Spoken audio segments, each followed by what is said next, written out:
hugs, everyone, and welcome to Pass the Mic. Who is this, you're wondering? Who is this extraordinary man sitting next to me? Why, this is none other than Eric Odell. Say hello to the world, Eric. Hey, everybody. I am in the presence of the original Joy Bubble right here. We got some Gino right here, so all is well in the world. I love that. I love that. What's our song today, Eric? I think it's You Are the Face of God, because I'm looking at the face of God and it's looking pretty good. I can never get enough of that. Never get enough of that. Right back at you. Let's do it. You are the face of God. I hold you in my heart.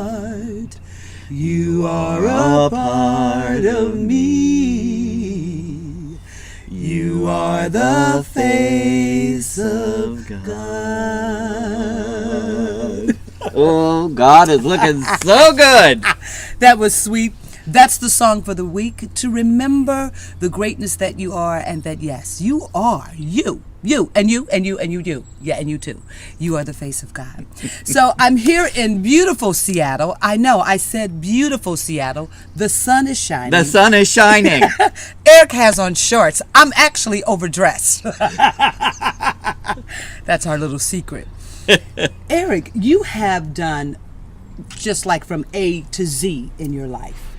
Well, I have been in Seattle since 1979, and I am on my fifth career. Seattle has really been my city of dreams. I started out as a waiter, and then I founded a theater company called Alice B. Theater, a gay and lesbian theater for all people, which I ran for 7 years. Fantastic. And then I was a college professor at Cornish College of the Arts, and I taught in the theater department. And then I was Reverend Kathy Ann Lewis's music ministry director at That's Center when I for met him. Spiritual Living. That's where I got to meet a lot of really great people like this, and Daniel Nahmod, and Margaret Owen, and Karen Druker. I'm sorry, that was Karen Drucker. Drucker. Hey, Karen, if you're watching. And Ricky Byers, and all the greats, all the New Thought greats came through. Yes. And then after 14 years as Kathy Ann's music ministry director, I got the call to ministry, and I became a minister. So I'm now Reverend Eric Odell. Excuse me. Yes, watch Labels. out. Be very afraid. And I founded with Reverend Colette Mercier, we founded Amazing Grace Spiritual Center, which is in Seattle, and which Gino was just the headliner for our fantastic Motown extravaganza. It was a lot of fun. And she killed it. She sang Heard It Through the Grapevine. She sang You're All I Need to Get By. She sang Heat Wave. She sang It Takes Two, and Ain't No Mountain High Enough. And we really raised the roof, and we raised our goal. We raised all the money that we intended to raise for the choir's expenses and for the building, and it was a beautiful experience. And as always, Gino had the best shoes. She had the best shoes. She had the biggest voice. She had the biggest stage presence. She just ripped it up. Everybody couldn't get enough. It was completely fantastic. I could have you go on about me, but it's Let not me tell about you me. more about Gino Walker. It's about Eric, Reverend Eric. And I have to say that, yes, I met Eric. I was the last artist, I believe, that you hired for the Center for Spiritual Living in Seattle before you began your journey as a minister. That might be true. Yeah. In my world, it is. Okay. There was no sticking around after Gino showed up. That was it. It's time to move on. And so it's been beautiful to see this community grow and expand. And Eric and I always have really great conversations about ourselves and life. And recently he shared that your community is starting to really stand in a place to talk about the uncomfortable. Absolutely. It's not worth it if you're just going to stay on the surface. So our theme for this year is living oneness in a fragmented world. And we are Colette and I are part of a group called the Mosaic Group, and we are working on increasing or just raising the consciousness of a diversity so that our congregation will be more diverse.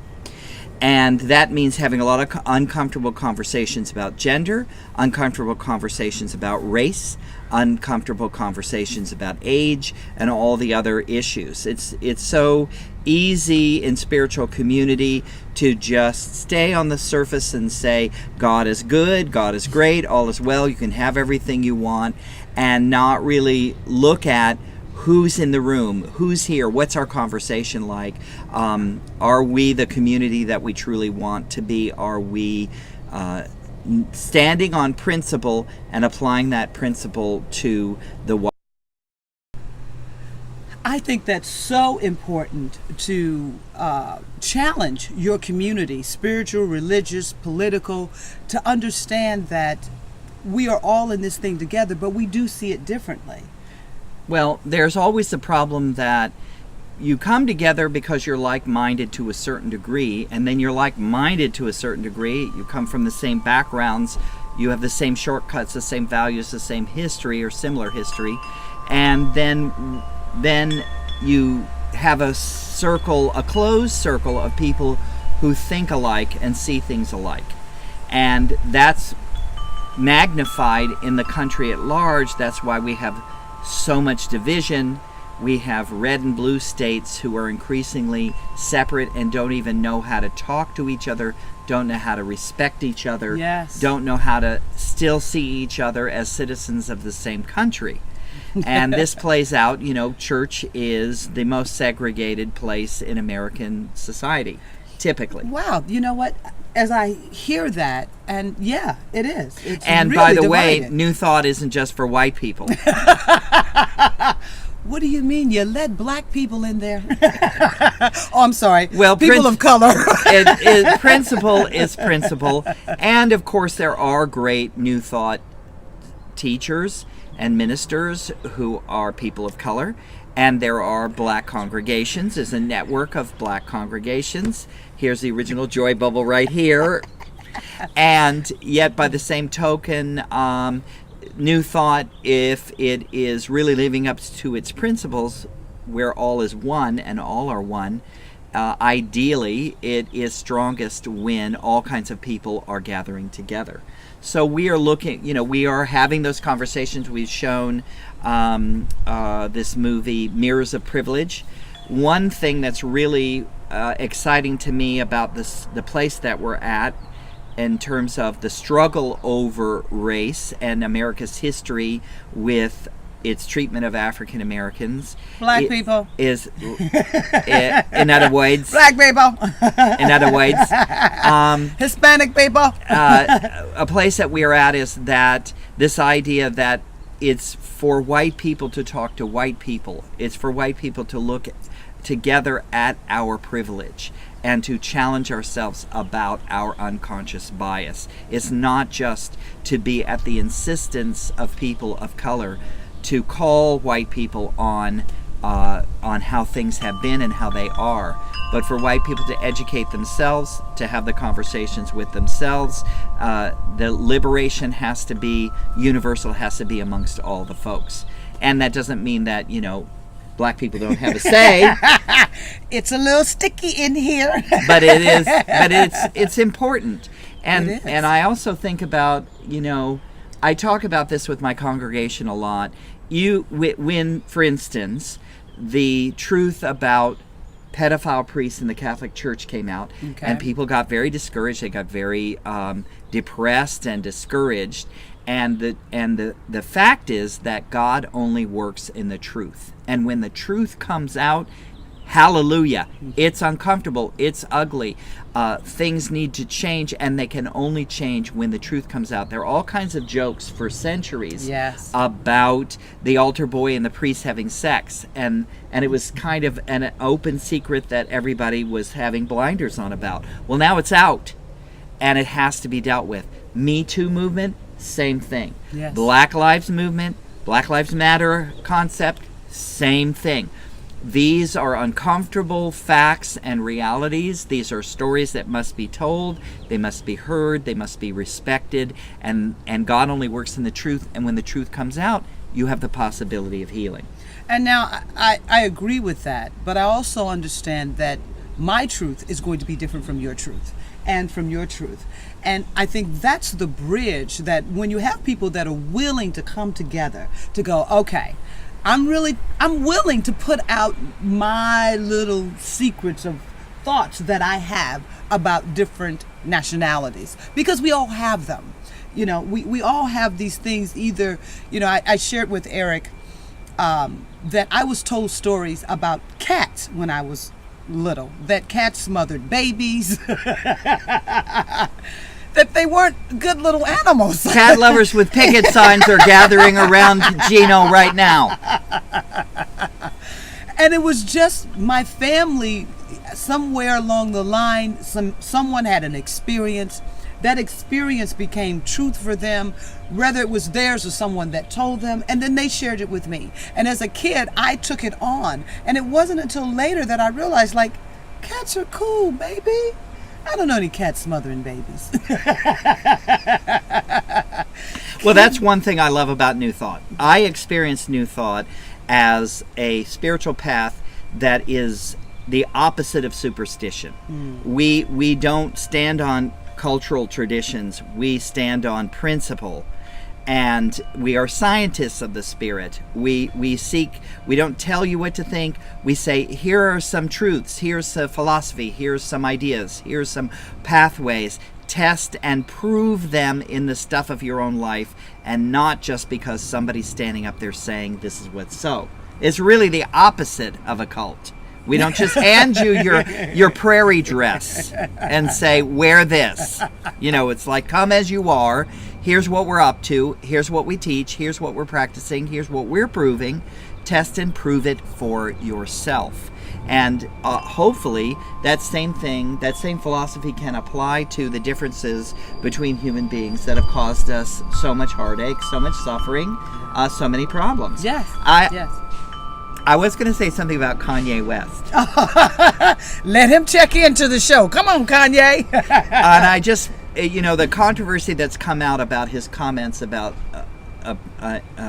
supporting Trump, and how, you know, if there's 400 years of black slavery, maybe blacks are complicit in that. And the thought that occurred to me, and, you know, all things need to be said, yes. And he puts it out there, and then we'll see what comes of what he has said. But Kanye West is very wealthy, and his class alliances may be with They are. Donald they absolutely Trump. Are. And that is a factor. And how wonderful it is that there is a black man in America who is that rich that he could align with very rich white people. So all things are possible, but I find myself wondering if that is a factor. And also to have a black man who has a big voice amongst many people, including many black men and black women, because he's a hugely global popular artist. He has a powerful voice. And maybe his saying blacks should look at any way that they are complicit in the slavery thinking, maybe he's calling people out in a way that is useful. Time will tell. Well, I'll say two things. Kanye West, I think, you know, he's manipulating and doing what he has to do. However, I do believe, because I've had my own experience, that I had awakened to that. I realized that I was carrying thoughts about being prejudiced against. I had stories. If a woman grabbed her purse, I automatically assumed that it meant that she was in fear of me, or that she looked at me and thought that I would try to steal something. If someone saw me in a store and I saw them more than twice, I automatically thought, oh, there they go. They following me because I'm black. So there are stories that are built in, and I've had this conversation with some of my friends, and yes, it gets very heated because in some regards we've been the victim, and in any case, when you've been the victim, you want that cushion. You Well, want to and be right. to stay alive, you need to be vigilant. You don't have a choice to not be vigilant in some ways. Absolutely. Because prejudice is real. It is very real. I'm not saying that at all. And you don't want to be paranoid. You don't want to be paranoid, but you also want to start looking at the stories that you've been holding about prejudice, about white people, about anyone that you feel that is different from you. There are stories that we hold, and they could be Jewish, Hispanic, Asian. There are stereotypes and stories that we believe to be true because we have had an experience or someone that we know has had an experience. Absolutely, America must get over itself. Nobody's going to be all one color up in this thing. We are here as a multifaceted, diverse human race. And without it, there are a lot of things that would not have come about. Right. A lot of things, a lot of discoveries, everything. I think that the story, the long struggle, centuries-long struggle for liberation and the overcoming of race prejudice against black skin, darker skin, in the black community, Yes. outside of the black community. I think that struggle is maybe one of the most heroic. I think when we get over, it will be one of the greatest victories because it's so long standing, it's so deep, it's so heavy duty, and it's so important to overcome. Good hair, bad hair, all of that. And so I love that. Let's talk hair. I got the bad hair. Can I just say I'm glad I have some. I'm grateful that I have hair. Although there are very handsome bald men, I'm grateful that I have hair. I'm just going to say that. So, I mean, when we start looking at this thing, and I think this is the time that it's calling it forward, that we've got to look at what's so uncomfortable about our differences. And we are different. And I think it's beautiful. I don't want to be like everybody else. I am who I am. But to hold me accountable for an entire race, we must wake up. Mm-hmm. We must wake up. So because you are an original. I'm an original. We can put labels on you: female, yes, African American, black woman, jazz singer, pop singer, on the road, on the road, lover of great shoes. We can put all kinds of labels on you, and we'd still never contain who you are in total. You're a real original. Everybody who knows you knows that. Everybody who heard you sing knows that about you. Really, you should have been there. Saturday night, Amazing Grace, our Motown extravaganza. The band. The band was so awesome. Oh, the band. So awesome. Oh, my. And the choir. Now, Eric has a choir in his church, and I think that's phenomenal because I think choirs bring such unity and not only participation, but it deepens the community practice in a spiritual community. The community needs to see itself on the dais. You can have paid professional musicians. That's great. You can have paid ecclesiastical people, yes, like ministers. Yes, you can have licensed practitioners. The congregation needs to see itself on the dais. That's why not only we have a choir, we have congregant singers, but nice, we also have the 5-minute message. So our congregants all the time are sharing their story. We say everyone is living the sermon that they preach. And so when you get up, you tell your story. That is how you are applying the principles. The congregation gets inspired by all these different voices. Oh, this person who was just sitting next to me is up there telling their demonstration story. That's a particular kind of inspiration. Inspiring speakers are great, and there is something great about the congregation itself speaking to itself. choir members. Yes. They're just people in the crowd. They get up there, they make music, they inspire, they give the congregation permission to sing, to clap, to get involved. So we always like to make it a circle between the congregation and the dais. We try and keep that going. It's beautiful. I think it's really beautiful. And when you have Dapper Dan here, who he's talking about my shoes, but baby I had killer shoes. I had silver Dolce and Gabbana. Dolce and Gabbana. You could see them from outer space. They were good. With a silver silver glitter jacket. Yes, please Hello. don't let me forget that. Just Hello. beaming, baby, beaming. But you have got to step it up when you're in the presence of, I love it. I love how you're constantly expanding your community. I think you lead your community to the edge and offer them to jump. Well, you don't want to be stale. You want to keep it real, and you want to grow constantly. The thing that I would say, now we're in our 8th year, and I would say I think we're just now really discovering who we are. Okay. And what we are really about is joyous service to the world. So we have a local service team, and the local service team puts on a dinner for homeless once a month, runs our food drives, collects every week kids for things for the Baby Boutique, which is a homeless shopping situation where parents who are homeless, who have babies, can come and just pick out whatever they need. We do that. And then we have a global service team, and the global service team has built a school in Cambodia that's serving 500 kids. We've been there 3 times. Wow. And we pay the teachers' salaries. We built buildings, a well, bathrooms, a lemon tree project, a sewing project. It's run by a wonderful Buddhist monk named Sakun, and we just took 25 people there in January, and we've probably contributed maybe up to $150,000 in 3 years to fund this school. Yes. And then we have a group that's going to Kenya in September, and that group is supporting a rural school in Kenya. And that's called Safari and Service. We have 16 people going on that trip. And then we've also taken a couple trips to Costa Rica, and we support a couple of retired practitioners there who serve an indigenous tribe called the Bribri. And they do a soup kitchen. They help the kids get to school.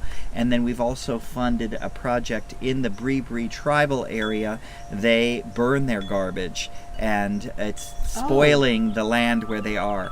So we're helping a wonderful young Peace Corps volunteer there, Alan Encarnacion, and he is arranging for the municipal service to come in, and they're teaching them to sort the garbage and recycle the garbage and not burn the garbage. Beautiful. So we have projects in 3 countries, and our congregation's Sunday attendance is about 100. So we're not a tiny church, but we're not a big church. Yeah. But you're big in heart. But we have a global reach. Yeah. We're doing things globally, and service is really, what we're about. I love that. Besides having great music, And how about Jake, our pianist, Jake Seeley? Jake is awesome. And he's 25. I mean, the whole band. He's the baby. But, every guest musician, when they come, they're like, oh, no, Jake, you do a solo here. No, I want to hear more from you. He's awesome. This baby feels the music. You can feel it in his spirit, and he's a musician.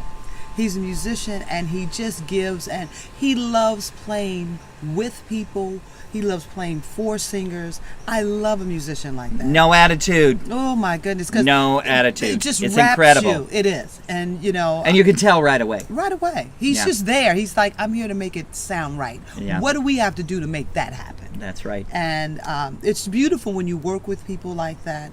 But that's an energy. Energy is so palpable, and energy is contagious. You have an enormous amount of love energy. You just ooze it from the stage. When you're walking around, it's just I think takes one to know one. Takes one to know one. Where are you going next? What's next for you? What's next for me? Well, you're at the other Seattle CSL this Sunday. I'm at Seattle Center for Spiritual Living Seattle. If you are tuning in or if you're in the area, you should go. You know, I don't know if this is going to be up by that it may time. not. Yeah, it may not. She may have done that, in which case you'll go to their website and maybe, and because they stream. They do stream, and that's the last thing I want to check in with him before we leave. When are you going to start streaming? Well, I am getting the word that I need to stream. Stream, and we've been stream. talking about it. We have capability, and there is a new program or a new equipment, and the camera automatically follows the speaker, and you don't have to actually have an editor. So I can roam the stage, and it just stays focused on my bug. I love it, because streaming I think is muy importante to reach out to the world, to the community, and you're doing that.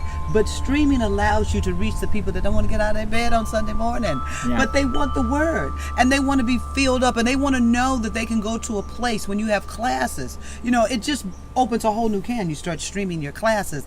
I'm all in his business because I love his business, and I think you're wonderful, absolutely amazing, and a true gift to this world. If there's something that you'd like to say as we get ready to sing our song out and say goodbye, what would you want to say to America out there? Love yourself, because if you don't love yourself, how the hell are you going to love someone else? Let's have RuPaul right here. He's so New Thought. I love that. I love that. And I would also say, if you ever have the chance to come to Seattle, it is a beautiful city. It's going through a lot of change because of Amazon and all the tech stuff that's happening here, but it is still, I mean, on a day like this, when the sun is shining in Seattle, it really is. It is. It is all that. I would move here if it looked like this more. all the time, but it's not. It's only like this sometimes. But we're going to have all of his links below. The links to the church. I put up a short video on our Facebook page, Amazing Grace Spiritual Center Facebook page. I produced a whole bunch of short videos that are live versions of my Wednesday email message. Thank you for joining us on Pass the Mic. Take the opportunity to follow the links below. Check in on Amazing Grace and all the incredible things they're doing. Remember, we are one. We hold a vision. Just you